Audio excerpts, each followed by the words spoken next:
कैसे आप सब? आज अगेन हम लोग नेक्स्ट पेपर 2 के बारे में डिस्कशन करने वाले हैं। मैकेनिकल इंजीनियरिंग के पेपर 2 के जो इंपॉर्टेंट टॉपिक्स हैं उनके बारे में हम लोग डिस्कशन करने वाले। लास्ट वीडियो हम लोगों ने पेपर 1 का डिस्कशन किया था, वो भी बहुत ही इंपॉर्टेंट डिस्कशन था। अगर आपने नहीं देखा हो तो मैं डिस्क्रिप्शन में लिंक डाल दूंगा, वहां से जाके आप लोग देख लेना, ठीक है। तो ये वीडियो आप लोगों के लिए बहुत हेल्पफुल होने वाला, आप लोग लास्ट तक देखिएगा। जिसमें जितने भी सब्जेक्ट्स हैं उन सबका हम लोग डिस्कशन करेंगे, ठीक है। तो हम लोग स्टार्ट करते हैं। सबसे पहले हम देखते हैं हमारे कौन कौन से सब्जेक्ट्स होते हैं। तो देखिए पेपर जो 2 होता है उसमें कौन कौन से सब्जेक्ट होते हैं आप लोगों को पता है। सबसे पहले आपका थर्मोडायनामिक्स होता है, ठीक है। फिर आपका फ्लूइड मैकेनिक्स होता है, ठीक है। फिर अगेन आपका जो होता है हीट ट्रांसफर होता है, ठीक है। हीट ट्रांसफर, फिर energy energy energy sorry energy conversion होता है, एनर्जी कन्वर्जन। और जो लास्ट सब्जेक्ट होता है वो कौन सा होता है, वो आपका होता है एनवायरमेंटल कंट्रोल, ठीक है। Environmental control, okay.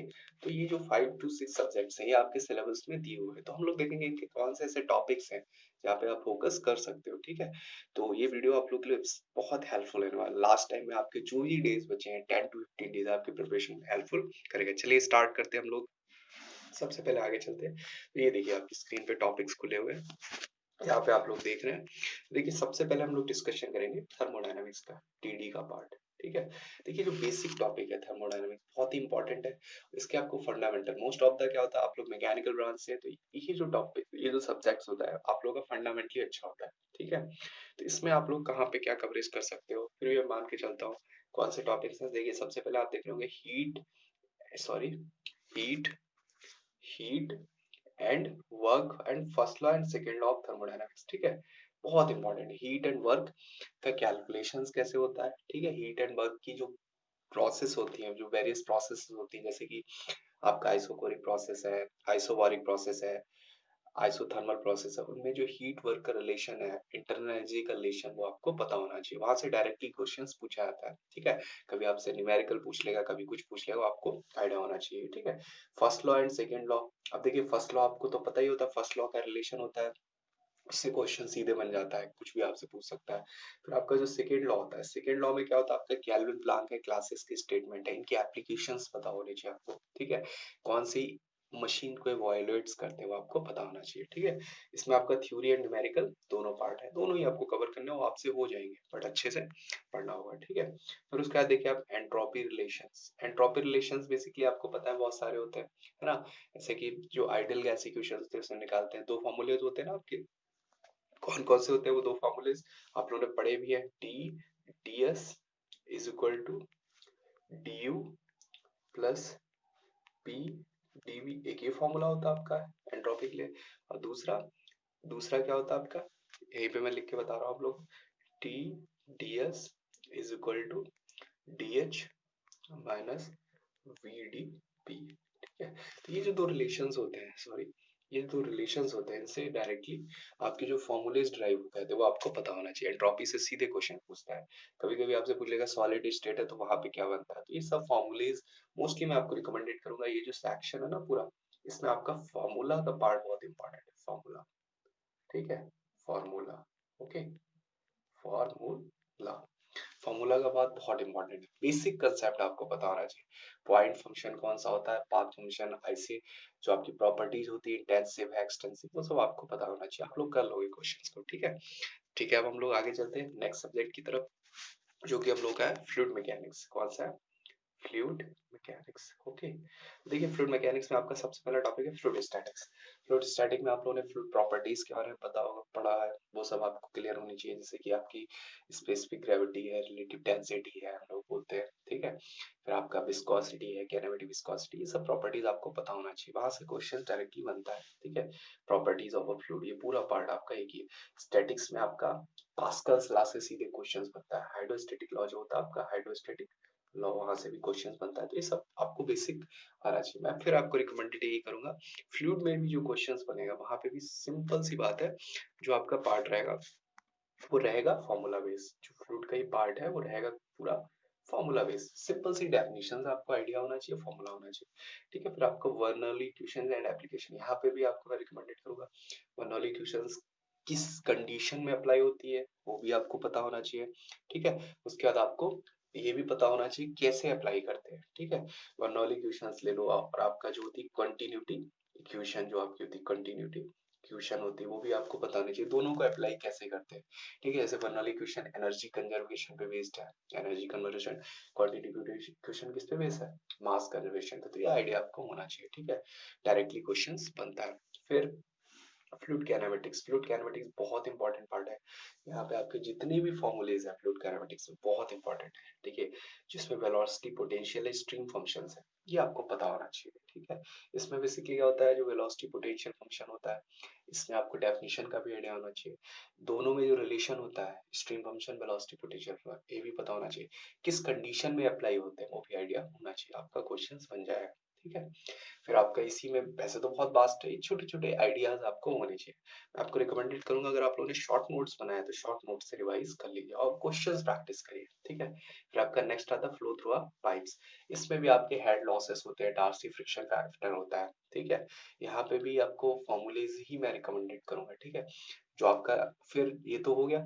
उसके अलावा जो इंपॉर्टेंट चीज होती है, जो आपका फ्रिक्शन फैक्टर होता है, उसका जो रिलेशन होता है किससे, रेनॉल्ड नंबर से, वो भी आपको पता होना चाहिए। एफ का जो रिलेशन होता है रेनॉल्ड नंबर से, वो भी आपको आइडिया होना चाहिए, कैसे क्या रिलेशन आता है वो सब आपको पता है। जैसे कि लेमिनार के लिए क्या होता है 64/RE, है ना। टर्बुलेंट के लिए क्या होता है वो भी आपको पता होना चाहिए, वो सब चीजें आपको लर्न होनी चाहिए, वहां से डायरेक्टली क्वेश्चंस बनता है, ठीक है। फिर इसी में एक टॉपिक में ऐड करूंगा, इसमें तो नहीं था, आपका बाउंड्री लेयर का जो पार्ट है वो भी आपको कवर करना है। कौन सा, बाउंड्री लेयर का, बाउंड्री लेयर का पार्ट भी आपको कवर करना है ना। यहाँ से भी क्वेश्चंस डायरेक्टली बनता है। क्या बनता है, बाउंड्री लेयर कंडीशंस क्या होती है, फॉर्मूलेस क्या होते हैं। बाउंड्री लेयर में आपका आता है शेप फैक्टर आता है, वो क्या होता है ना। डिस्प्लेसमेंट थिकनेस होती है, एनर्जी थिकनेस होती है, जिसको हम लोग डिनोट करते हैं। बेसिकली जो एनर्जी थिकनेस होती है, जो सॉरी सॉरी जो एनर्जी थिकनेस होती है उसको हम डिनोट किससे करते हैं, displacement thickness, del, del star, है ना। मोमेंटम थिकनेस थीटा, और डेल डबल स्टार। ये सब चीजें जो आपके फॉर्मूलेज होते हैं आपको पता होना चाहिए, इनमें कौन सा ग्रेटर होता है, ठीक है।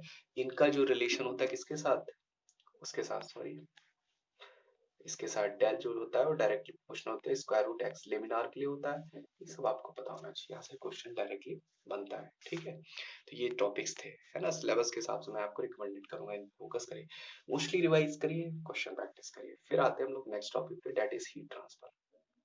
कौन सा, हीट ट्रांसफर। हीट ट्रांसफर में आप लोग देख रहे होंगे क्रिटिकल थिकनेस ऑफ इंसुलेशन, बहुत इंपॉर्टेंट टॉपिक है ना। दो रिलेशंस होते हैं आपके, सिलेंडर के लिए होता है और एक आपका स्पेयर के लिए होता है, ठीक है। तो दोनों आपको पता होना चाहिए, सिंपल से फॉर्मूलेज होते हैं। क्या रिलेशन होता है, देखिए सिंपल सी बात है, जो इसका ग्राफ बनता है वो आपको पता होना चाहिए, कहाँ पे मैक्सिमम होता है कहाँ पे मिनिमम, इस तरह से बनता है ना। ये मैक्सिमम होता है, यहाँ तक हीट ट्रांसफर बढ़ती है, यहाँ पे हीट ट्रांसफर डिक्रीज करती है। तो ये सब आपको आइडियाज होने चाहिए, क्वेश्चन डायरेक्टली बनता है, ठीक है। ऑल केसेस, फिन्स के सारे फॉर्मूलेज आपको पता होना चाहिए, है ना। फिन्स किस कंडीशन में अप्लाई करते हैं, उसकी इफेक्टिवनेस क्या होती है, उसकी एफिशिएंसीज क्या होती है, वो आइडिया आपको होना चाहिए। नेक्स्ट, फिर आपका जो हीट एक्सचेंजर होता है, हीट एक्सचेंजर आपके एलएमटीडी होता है, एनटीयू मेथड्स होते हैं, पैरेलल फ्लो होता है, जो वो होता है इसमें रिलेशन क्या होता है, किस कौन सा ज्यादा इफेक्टिव होता है, किसकी एफिशिएंसी जो ज्यादा होती है, वो सब आइडिया आपको होना चाहिए, ठीक है। उसके अलावा मैंने आपको बताया तो रेजिस्टेंस है, सॉरी जो सॉरी जो आपका रेजिस्टेंस का पार्ट है, रेजिस्टेंस, है ना। जो आपके रेजिस्टेंस है, रेजिस्टेंस मतलब जो हीट ट्रांसफर हम लोग रेजिस्टेंस पढ़ते हैं वो भी सब आपको पता होना चाहिए। जैसे कि आपका सिलेंडर के लिए क्या होता है, आपका स्लैब के लिए क्या होता है ना। और जो आपका स्पेयर उसके लिए क्या होता है, वो सब फॉर्मूलेज आपको पता होना चाहिए। आप लोग सिर्फ रिवाइज करिए, क्वेश्चन प्रैक्टिस करिए। मैं आपको मोस्ट प्रोबेबल कह रहा हूँ, आप लोग इतना अच्छे से करेंगे तो आप लोग का पेपर मोस्ट प्रोबेबिलिटी अच्छा जाएगा, ठीक है। लास्ट में आपका है जो शेप फैक्टर, इसमें आपको रिलेशन पता होना चाहिए। इसमें जो आपका रूल होता है ना, reciprocity theorem, A1 F1 2 is equal to A2 F2, ये रिलेशन जो होता है ना आपका शेप फैक्टर में, ये आपको पता होना चाहिए, ठीक है। यहाँ से भी क्वेश्चंस बनता है, ठीक। फिर नेक्स्ट, इसी में एक टॉपिक और ऐड करना चाहूंगा, वीन्स लॉ जो आपका होता है, वीन्स लॉ होता है जो वेवलेंथ में रिलेशनशिप होता है, लैम्डा मैक्स इनटू टी बराबर कांस्टेंट, है ना। जो बीन्स कांस्टेंट आता है उसका वैल्यू आपको होता है 2.9 समथिंग होता है जो आपका, वो आपको पता होना चाहिए। ये बेसिक फॉर्मूलेज ही मैं आपको रिकमेंडेड करूंगा जो आपके लिए बहुत हेल्पफुल होंगे। ठीक है, तो हम लोग आगे चलते हैं। अब लास्ट में अब हम लोग देखते हैं आईसी इंजन का। देखिए एनर्जी कन्वर्जन का पार्ट है आईसी इंजन जो आपका है, किसका है, एनर्जी कन्वर्जन वाले सब्जेक्ट का पार्ट है। अभी तो हम लोग ने 3 सब्जेक्ट डिस्कशन करे, हम लोग बात करेंगे एनर्जी कन्वर्जन। चौथा सब्जेक्ट कौन सा है, सॉरी कौन सा है, सॉरी एनर्जी कन्वर्जन चौथा सब्जेक्ट। ठीक है, उसमें एयर स्टैंडर्ड साइकिल है, नॉकिंग एंड एसआई। देखिए जितनी भी एयर स्टैंडर्ड साइकिल है, जैसे डीजल ऑटो साइकिल, उनके बारे में आपको पता होना चाहिए। ठीक है, उनके फॉर्मूलेज भी क्लियर होने चाहिए। फिर आपका नॉकिंग का पार्ट है, सीआई इंजन में कैसे होती है, क्या कारण होते हैं, उनको कैसे रिड्यूस कर सकते हैं, उसका भी आइडिया आप लोगों को होना चाहिए। ठीक है, तो ये हो गया। अब नेक्स्ट चलते हैं हम लोग का, फिर इसी में इस चौथे सब्जेक्ट में जो आपका होता है gas power cycle and vapour power cycles जो आपकी होती है, वो भी आपको पता होना चाहिए। ठीक है, गैस पावर साइकिल आपकी कौन सी होती है, रिटर्न साइकिल है, उसमें जो स्टेट होती है रीजनरेशन है, रीहीट है ना, उसमें इंटरकूलिंग अगर हम कर दे तो क्या रिलेशन आता है, तो आइडिया होना चाहिए। वेपर पावर साइकिल में, रैंकाइन साइकिल में भी सेम कंडीशंस, रीहीट रीजनरेशन पता होना चाहिए आपको। ड्राइनेस फ्रिक्शन है, किस पे एक्ट करता है, बेसिक आइडिया होना चाहिए। ठीक है, जो कंप्रेशर वाला पार्ट है आपका, ये बहुत इंपॉर्टेंट भी मैं कह सकता हूँ, आपको आइडिया होना चाहिए। इसमें जो आपकी फिनोमेना होती है, स्टालिंग है, सर्जिंग है, चॉकिंग है, ग्राफ, आपको पता होना चाहिए। ठीक है, जैसे सेंट्रीफ्यूगल कंप्रेशन, अगर हम वॉल्व क्लोज कर दें तो क्या होता है ना, किस क्या होता है। उसके अलावा आपको एफिशिएंसी कहाँ पे मिनिमम होती है, कहाँ पे मैक्सिमम, जो ग्राफ होता है आपका, वो आपको पता होना चाहिए। ठीक है, ग्राफ वाला पार्ट आपको पता होना चाहिए। ठीक, नेक्स्ट आपका बॉयलर्स। बॉयलर्स का आपको मैं आपको रिकमेंडेड करूंगा high pressure boiler, high pressure boilers के बारे में। ठीक है, जो आपके सिलेबस में दिया हुआ हाई प्रेशर बॉयलर, उसी को स्टडी आप कर लेना। उसके टाइप जैसे बेबकॉक विलकॉक्स बॉयलर है, वो आप सबको पता होना चाहिए, उसमें क्या रेंज होती है, सिंपल सा क्वेश्चन वहां से बन सकता है। ठीक है, फिर नेक्स्ट चलते हैं हम लोग। अब हम लोगों ने डिस्कशन कर लिया। हाँ, कुछ टॉपिक आपके रह गए थे, आपको वो भी नहीं छोड़ना है। कौन सा, जो आपका है इंजन्स का है ना, रैम जेट है, रैम जेट है, पल्स जेट इंजन्स होते हैं आपके, पल्स जेट। तो इसमें आपको क्या करना है, जो इंजन्स होते हैं ना आपका, इसमें आपको सिर्फ थ्रस्ट का फॉर्मूला पता होना चाहिए। कौन सा, थ्रस्ट, थ्रस्ट एफिशिएंसी आपकी, ये सब आपको पता होना चाहिए। यहाँ से क्वेश्चन आप बना लोगे। ठीक है, थ्रस्ट एफिशिएंसी ये भी आप करके जाना है। ठीक है, नेक्स्ट टॉपिक पे हम लोग चलते हैं, हम लोग इन्वायरमेंटल कंट्रोल पे। लास्ट टॉपिक है हम लोग का। इसमें अगर आप लोग देखिए ध्यान से, रेफ्रिजरेशन, सॉरी, इसमें कौन सा होता है आपका, refrigeration basic concept.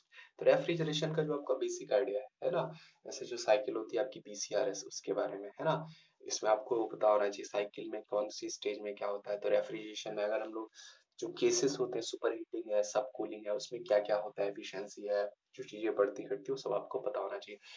1 ton of refrigerant किसके इक्विवेलेंट होता है, उसके सिंपल से न्यूमेरिकल आपके बन जाते हैं। ठीक, बहुत सारे क्वेश्चंस पूछे हैं। बीसीआरएस साइकिल जो होती है, इसमें आपके numerical and all affecting performance. ठीक है, रेफरेंस देखिए, मैं आपको रिकमेंडेड करूंगा जितनी भी आपके फॉर्मूलेज हैं, जैसे कि आपका सीओपी जो आपकी होती है, वो आपको सब पता होना चाहिए। हीट पंप के लिए जो सीओपी होती है, उसमें क्या रिलेशन होता है ना, आप लोगों ने पढ़ा है, तो वो सब आपको आइडिया होना चाहिए। सीओपी जो होती है आपकी, वो सब पता होना चाहिए। टाइप्स ऑफ रेफ्रिजरेंट पता होना चाहिए, प्राइमरी रेफ्रिजरेंट होते हैं, सेकेंडरी रेफ्रिजरेंट होते हैं, उसमें भी जो आपके होते हैं सैचुरेटेड अनसैचुरेटेड जो होते हैं, उनके लिए क्या रिलेशंस होते हैं, तो वो डायरेक्टली पूछे जाते हैं। ठीक है, तो ये पार्ट आपको पता होना चाहिए।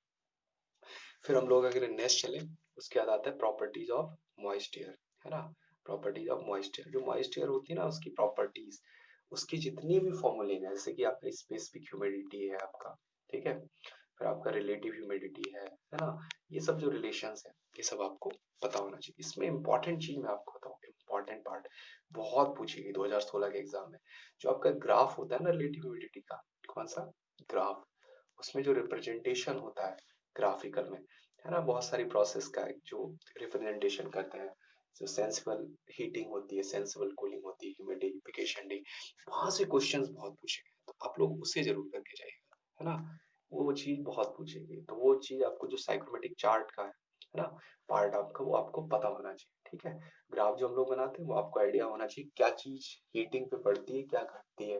बहुत सारे क्वेश्चंस पूछे गए 2016 के एग्जाम में, तो वो भी आप लोग करके जाना है। ठीक है, नेक्स्ट चलते, वीडियो थोड़ा बड़ा हो जाएगा लेकिन आप लोगों के लिए हेल्पफुल होगा। फिर न्यूमेरिकल, देखिए ये जो पार्ट है न्यूमेरिकल ऑन बाईपास फैक्टर है, ये आप लोगों को बहुत अच्छे से पढ़ना है।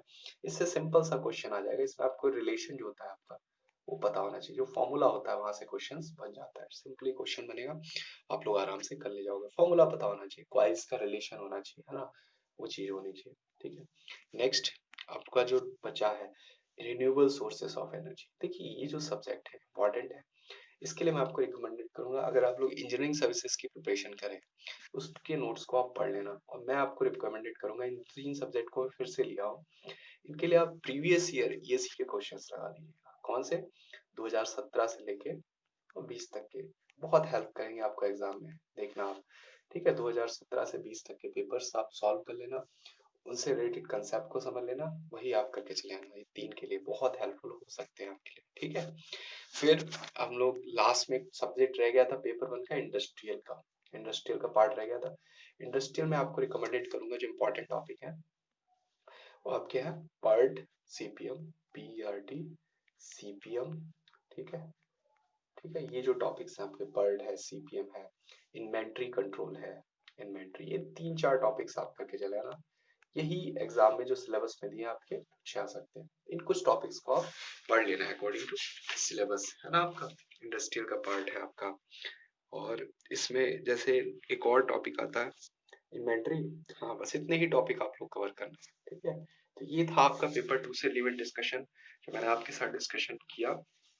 ठीक है, आप लोग ट्राई करिए कि जितना हो सके इस जितने भी टॉपिक्स हैं, देखिए मैं आपको सजेस्ट करूंगा लास्ट में आप लोग क्या करो, शॉर्ट नोट्स का, शॉर्ट नोट्स जो आपने बनाए हैं उनको रिवाइज करो, शॉर्ट नोट्स को रिवाइज करो, है ना, शॉर्ट नोट्स को रिवाइज करो। उसके अलावा जो आपके क्वेश्चंस हैं प्रैक्टिस करो, बहुत सारे प्रैक्टिस। ये देखिए जो आपका एग्जाम है वो क्या है, 2.5 घंटे का होने वाला है, तो आप लोग जितना प्रैक्टिस करोगे उतना आपके लिए हेल्पफुल होगा। अब मैं एक और नेक्स्ट वीडियो बनाऊंगा, उसमें आपको ये भी बताऊंगा पेपर आपको कैसे अटेम्प्ट करना है। ठीक है, तो वो भी आपके लिए हेल्पफुल होगा, और कोई अगर अपडेट होगी तो मैं आपको दे दूंगा। फिलहाल आप लोग आज की वीडियो में सिर्फ इतना ही रखते हैं, और आप लोग अच्छे से प्रिपरेशन करिए, अपनी सेहत का ध्यान रखिए, और आप लोगों की प्रिपरेशन के लिए ऑल द बेस्ट, एंड मिलते हैं नेक्स्ट वीडियो में। ठीक है, अगर चैनल में पहली बार आए प्लीज सब्सक्राइब करिए, जिससे मुझे हेल्प मिलती है, कुछ सपोर्ट मिलता है, और आप लोगों के लिए जो भी हो सकेगा मैं कोशिश करूंगा। अगर आपका कोई डाउट हो तो आप कमेंट करके पूछ सकते हैं। तब मिलते हैं फिर नेक्स्ट वीडियो में, तब तक के लिए थैंक्स फॉर वॉचिंग।